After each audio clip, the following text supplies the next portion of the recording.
Personal opinion, as a non-English speaker, it is hard to follow the rambles. I need full concentration to understand the subject and translating everything. Yeah, Nanu, I say all the time that I don't think I speak very clearly. Depending on the context, right? Like this video, I thought my presentation, verbal presentation was dog shit. Like there's certain parts of words that I don't emphasize or others that I overemphasize, and my pausing is too frequent. I have a hard time reading clearly a script that I don't know. Like I think in general I'm not a good speaker at all. Like I'll be frank with you. To what degree I am passably competent, it's because of years of doing it. And this sort of out loud script reading is not a common thing that I've done in my career. But I do my best. And I once posted a joke where I was like, I feel like I'm the final boss of second language English speakers, because if you can understand what I'm saying, then you're golden, right? But other people are like, nah, you sound clear as hell, you know? But I use a lot of slang. I make a lot of references to, you know, expressions that perhaps only make sense in a Western context. I use a lot of esoteric words that if you're a second language English speaker, you would never have run across. What was the one? I wrote it. I'm like, I even use this word correctly. Salience, which is like the importance and prominence of something. You learn cronyism from me. Cronyism is even one that I don't use very often because I sometimes mistake it for nepotism. So nepotism is giving like benefits and favoritism towards your friends and family. Like rather than like say merit or like them being deserving of those things. Where cronyism is about like your associates and friends. Similar thing. I usually listen to you in 4 times speed and I also have difficulty understanding you sometimes. I imagine so. Sometimes you seem to rush some segments, but I think it's normal. It's your brain trying to go fast in your mouth. It's not that. So when you read scripts, it's not immediately obvious unless you've gone through it a few times where you should be pausing, where you're going to run out of breath, where, you know, just pausing makes sense. So you read a bit and then you go, oh, I need to stop. And then you go and you continue, and if you remove that gap, it can sometimes sound very unnatural, especially if you're listening for it. And so in some sections, I'm like running out of breath. I'm like, okay, I need to pause here. Or it sounds like I'm pausing in the middle of an idea or something. So I go, and it's just hard, especially because I'm trying to do it as fast as possible because I got 1,000 things to do. I did this video yesterday, and that limited the amount that I could work on pacifist. Watching your old rant videos, you can see where you start losing your breath. When I'm talking on stream, there's more of an understanding that I'm gonna pause sometimes, and I'm more speaking in the normal way that I speak. And I know what I'm gonna say. I sometimes think on my own capacity for speech, and I'm like, where the hell are these words come from? In my head, it's not like I'm thinking of the word then saying it. It's just, I'm not even thinking of the ideas and saying it. I am just speaking right now, and somehow there's nothing going on in my brain. But the words are coming out and saying the things that I want to say. And it's unnerving to think about sometimes. I don't know, it's like, it doesn't feel like I'm choosing the words. It's more like a vague meaning is there. And then like another part of my brain is like, well, I guess this word is kind of close enough. He said himself once how his dialect seems to detach from the average Australian dialect. Now even Australians think he sounds weird. It isn't now Australians think I sound weird. When I was in high school, I remember a handful of times meeting new people. They'd be like, oh, so where are you from? I'm like, Australia? Like, oh, you don't sound it. No one else sounded like they had an Australian accent to me. I don't know. I have met people where I'm like, wow, that guy sounds Australian. Like, what's that, Aussie Man Reviews or whatever his name is? And what's the guy who does the tech stuff? Dankpoz, there you go. They have Aussie accents. I'm not sure how much they put it on. Laserbeam has an Aussie accent, a more traditional one, yeah. But my accents sounded more Australian when I first started streaming. You can go back in the footage there on like the VOD channel and stuff and find my video and stuff. There was a bit more of a Aussie twang to it. But over time, as I tried to enunciate better, it's gone away as well. And so now my accent is basically nothing. You don't have an accent, to be honest. I know maybe some words a little. I guess it's because I've been inundated with, you know, like American ways of phrasing words and UK ways of phrasing words and Australian ways of phrasing words. And I try and enunciate because I recognize that non-English speakers, or rather second language English speakers, will have a harder time understanding me. And that combined together has made my enunciation very weird. Oh, sometimes weird. Even worse than that though, my teeth, while not being that bad, I've spent the last like 3 years using Invisalign, slowly moving them to the basically perfect. I've still got these little nubs on there, and this one's a little bit off still. But you get used to the way you speak with your teeth as they are. And it can subtly change your voice. Or like the S's, the sibilants. they can change when your mouth changes with your teeth. And it's also possible that that's affected some things too sometimes. I'll occasionally like lose a word, a letter, and I'll mess up and I'm like, oh, is that because of my teeth? I don't know. So there's so many factors that impact me that don't normally impact a person walking around every day, doing a normal job, working a 9 to 5 at a bakery. I've always been a bit self-conscious about how I speak, but as I've said many times in this career, you just kind of learn to ignore and just let stuff go as much as possible. You sound British or South African? Yes, those are the two that I have very often gotten. You're still one of the best streamers I know with words. Like a savage streamers right now. That's not saying much. Nah, I kid. Like, obviously, to be a streamer, you need to be generally charismatic and able to speak very rapidly and energetically. Of course, it doesn't mean you necessarily have a very good vocabulary, but streaming is talking. It's tough. Like, it's a learned skill. Your talking with your Rambo has definitely improved since last year, though. It all depends on how well I sleep. So I will have really bad days and some good days. You can get less sleep but better quality. That is certainly true. I also take a lot of supplements. So it's possible that something I'm taking now is helping. Also, like, I give a lot less of a fuck than I did in the past. And to be clear, the amount that I care has continuously declined over time. And the amount of things that I care about. But a lot of the things that people think I care about, I don't. And a lot of things that people think motivate me do not at all. But I'm now more okay with people being wrong. As I've said before, one of the things that bothered me the most in my early career, and I guess slowly just declined over time, was that people have incorrect perceptions about me, that they have ideas in their head of me that are entirely divorced from who I am. And that was difficult to deal with when it was all just a natural process of people just coming to the wrong conclusions, as is a natural part of life. But when there came to exist a group of people who largely seemingly hatred, envy, humor, whatever, politics, they would actively work to misinform people about me, my positions, and my life, and da-da-da. That was harder to deal with, even more so. Like, I've kind of just like bundled those two together, and I care about them to the same degree now, which is next to nothing. A significant part of why that's easier to do now is just because I have a ton of in my life. You know, I've got like, in couples I play board games with and stuff, couple friends, and just having that, it's made it much easier to separate mentally my online and offline life. Previously, I loved how much I would spend time, and my life was largely just my online work.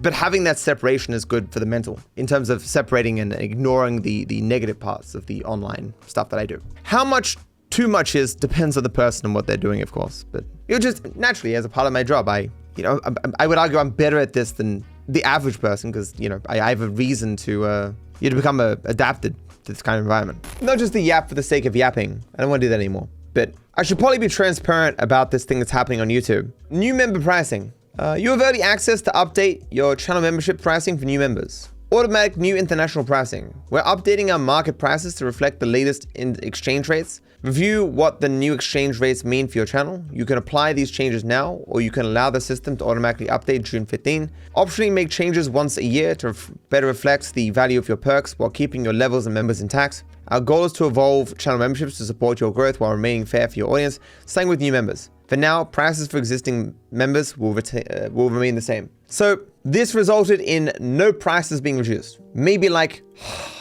a third of the countries saw their prices go up. As in, I know for a fact that 5 USD in Australia is not worth 6 Australian dollars. But that's what it costs. If you're in America, you're paying 5 USD, and you're in Australia, you're paying 6 Australian dollars, and those are not equivalent. And so all it's done is converted those or whatever, which, like, I thought I hope they're still somewhat, I hope it's still somewhat influenced by cost of living and stuff. But there was this thing where in some regions, you could buy memberships for the equivalent of like 20 cents. And so when people would gift a massive amount of memberships, I'd of course be thankful, because just the thought is awesome. But you could never know on YouTube if the person was spending a ridiculous amount of money or like $2. On Twitch, it's like always, if someone's gifting 50 memberships, it's like, oh my God, that's a huge amount of money. That's crazy. Thank you so much. And there was a time when it was actually so low that some people would like spam it in other people's channels and stuff. This might fix the Argentinian exchange rate. 50 gifted worth, it costs 1.85 euros for 50 gifted. Well, I don't know if it's that extreme, but I mean, that's the kind of thing. The reason why I'm saying this in part is because you should know that if you remember right now, you're grandfathered in. So you're not paying the new prices, and new members will pay the new prices. Of the largest regions that watch me, I don't think any of them changed. It was usually, I think it's a lot of smaller regions, except Australia. Australia saw a small increase. I'm a Patreon member for a few channels, and I hate that I pay €8 and others pay 5 USD, even though the euro is strong at the moment. Is YouTube fixing things like this? That's probably not exchange rate related. That's probably because of the VAT tax that Europe has, right? That's like double. Really? That's you paying 8? It's kind of crazy. I don't know. I don't know what that's about. Which videos do you decide become members only videos later on? There was a Watch Dogs Legion video that was available, but now behind memberships. It's just deleted videos. Videos that previously existed on the channel, but were deleted and are now coming back that make no sense to re-release. So the Watch Dogs Legion videos were sponsored, 2 sponsored videos. Were they just streams that were made into videos? I'm not sure, but I didn't finish the game, and it was not the same kind of editing and format that is normal for my playthroughs of other games. So I will eventually play Watch Dogs 3 again entirely, and that will be its own public video. Those videos I don't think were that good. I mean, I edited them very quickly. I think there's some kind of funny jokes in there, like I have a few memorable moments in there, but I can't this late re-release them. They wouldn't do well. They wouldn't make sense. They're not good stuff. A lot of those videos, if you want to become a member for just a month or whatever, I actually looked into seeing if I could do like a first time membership thing of like $1 or something, but apparently YouTube doesn't allow that. But yeah, it's not super important content, man. I release a video every day, so it's all good. So I saw this comment from Spartan2499 on my Viper Rambles episode 1. And the comment was, will this be on audio platforms? And then I lost the comment. And so I was like, oh, well, I know they said audio platforms, which is a weird comment, which is a weird phrasing there. I'll just search for that to find the comment. And when I searched for that, I found a comment from a year ago, the exact same person asking the exact same question, but about the 6-Star podcast. So about Viper Rambles, will this be on audio platforms? Over a year ago of the 6-Star podcast. Will this be on audio platforms as well? Person been around for over a year, being like, look, man, I just really want to watch it. Listen to this on like other platforms, but please. I was like, oh. So I said to them, you know what? I will see what I can do. I will add it to my list of stuff to do. Won't be any time though. Okay, that was bad phrasing. Won't be any time though. Won't be any time soon though. I said I'll do it. Then actually, it's never gonna happen. Once upon a time, I had this thing called Podbean that would propagate my rambles out into the ether, into all these different platforms. Then I stopped doing it. It was just paying the ass and didn't get that many views and stuff. And other platforms don't pay me. So it's kind of like I'm taking in a series that already doesn't bring in a significant amount of revenue, already isn't watched by that many people, already has a low click-through rate. And I'm like, feel free to watch it other places and not the place where it actually matters. But I don't know, we'll see. I will work on it. We can look at the first 2 Ramble episodes though. So I said that Viper Rambles episode 0 will be one of the worst retention videos that I produce. And man, pew! So this gray is like average. And so 20% of people got to the end. I called it. Didn't I say 20%? Did that make it in the video? Let's go. I know my audience. But like there's a lot of comments being like, hey, it's back, woo! Video made $70 though. This video took like 4 hours, 4 hours to make, which I could have spent on passives. Next episode has a bit more bit of attention. Kind of ends in the normal, but it's like towards the little end a bit there, like, you know. But then again, it is early days, and these are older rambles, and it isn't as though no rambles of any kind do well, because like, what is this picture of me here, dude? Rockstar crunching to get GTA 6 out. Rockstar News. It's got 60,000 views in 10 hours. It was definitely a good move to bring that back, or actually start, because it was meant to be a replacement for the 6-Star podcast. Yeah, I think I'm going to continue both these though. Seems good, especially considering that there are days where I don't release a video, and I think releasing a Rambles episode then is totally fine. And it's giving people on my team stuff to do. It's just going to be a question as to, am I going to lose money on this, paying them, because I don't want them to, you know, like I can afford to lose money. People who work for me can't necessarily afford to not be paid a lot for their time. Hey Maddie, cool hair. I love this haircut. I'm actually looking at myself in the mirror and be like, damn. It's this Italian barber place up the road, and at least the thing is Italian. Actually, I don't know what they are, but the guy who cut my hair last time was Italian. The newer guy, I don't think is Italian, but okay. So it's a place that cuts hair. It's a barber, and it was the same place where last time I got it cut by a guy who was like 110. Obviously not actually 110, but really, really old. And he smelled, he spat on me multiple times. Can't remember all the details, but I mean, like, I remember being like, this experience of getting my haircut was pretty bad. The haircut was quite good. But this time I went back and I got a haircut that was even better, and it was a completely different guy with none of those problems. And I just wanted to say to the guy, like, look, can you just like work here for the rest of my natural life? I don't want to change person cutting my hair again, man. It's too traumatic. Please. Us wogs do it best, bro. Trust. The last place I was getting my hair cut, I kind of was like, look, the person you want to cut your hair is a person who looks like they've been in prison for decades. When a person tatted up with prison tattoos, they will give you the best haircut you've ever had in your life. Actually, takes me to this place. It's like, it's a young kid, but he looks like a bit of a rougher sort than me, whatever. And he's a nice guy, but he had like tattoos and stuff. And he gave me a great haircut.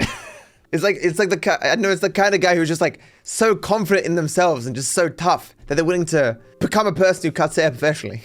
And every person they know doesn't talk shit because they really like that they cut hair or something. I don't know, it's funny. So the rules of my beta have changed. This previously said that posts must specifically be about DarkViperAU. It now says posts must be related to DarkViperAU, Grand Theft Auto, or other Rockstar games. Because let's be real, there was always like GTA related posts that would get upvoted anyway. What's weird is if you go to old Reddit, it still says just posts must be related to DarkViperAU. Maybe old Reddit takes longer to change, I'm not sure. But yeah, feel free to upload your GTA stuff there as well. Because I mean, like the top one for the week is just Think Out Menendez. Rip Menendez, 2013 to 2026. That man doesn't stay dead though. But yeah, so you can see why that change has been made. And as well, it might just now allow for even better stuff to be put there, whatever. We don't really want people to be ripping off other people's stuff though. We'd still much rather people make their own stuff, but you know, we do our best.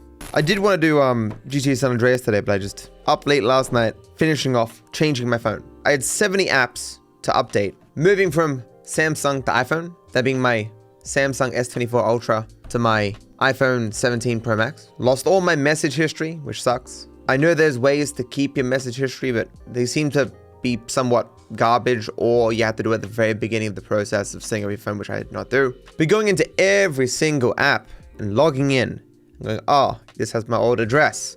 Gotta change my address, and then I gotta change my phone number, and I'm in multiple banks. They don't even allow you to change your phone number without calling them. There's no form of identification you can do, which I guess in today's world kind of makes sense, but it's done now.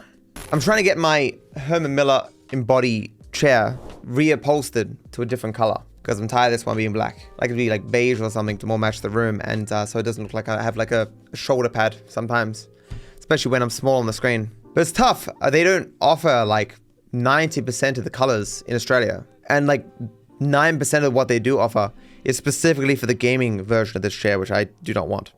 Especially because it has like a logo on top. It's just like, ugh, gross. I've like sent Herman Miller themselves emails and blah, blah, blah, and they just never get back to me. And it's just like, company sucks. After COVID, during COVID, they fired all their most experienced employees and replaced them with new people. And so the quality of their goods just massively fell off a cliff, and they just rode out on their brand recognition. And it was just like the dumbest decision ever. I'm sure they're better now. Hopefully having hired back the people who actually know what the fuck they're doing at that company. But yeah, I told people that, and maybe Herman Miller saw that and now they don't like me, I don't know. It was years ago now, like every Herman Miller chair that I bought since my first one has been slightly worse than the last. So I'd rather keep this one and reupholster it. Age of shitification, I'm sure they've got their act together by now. Don't take my statements here as absolute facts, you know. So you guys all follow me on Instagram, yeah? So you would have seen this amazing little reel that I uploaded. That's it.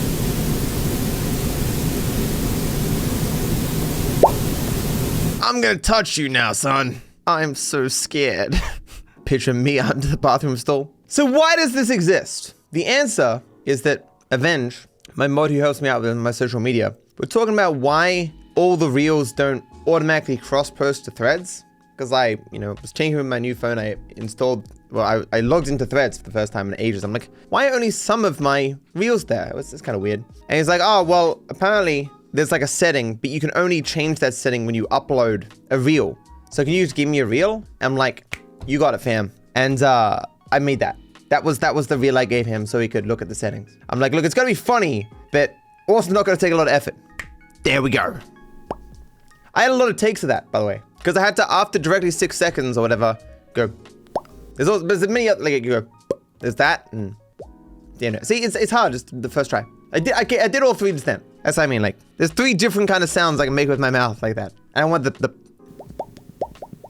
they're like Popcat in chat. Flying Eagle says that. Hi, Getting to the end of a Viper Rambles episode proves that you like me and my work far more than the average person. Given that, it's possible that you might find value in becoming a YouTube member. Members get early access to all my videos, including Rambles, as well as access to my growing library of re-uploaded deleted videos, 5% off my merch, and the ability to leave comments and feedback before public release, which is incredibly helpful for me and my team. You also get a cute badge next to your name, so I can easily identify you in my comment section and live stream chats, and you can also use all my cute emotes everywhere on the channel. Lastly, after 3 months of being a member, you can submit on my Discord to join my GTA Online crew. Thanks for the consideration, I hope you enjoyed the episode, and I hope you enjoy future ones as well.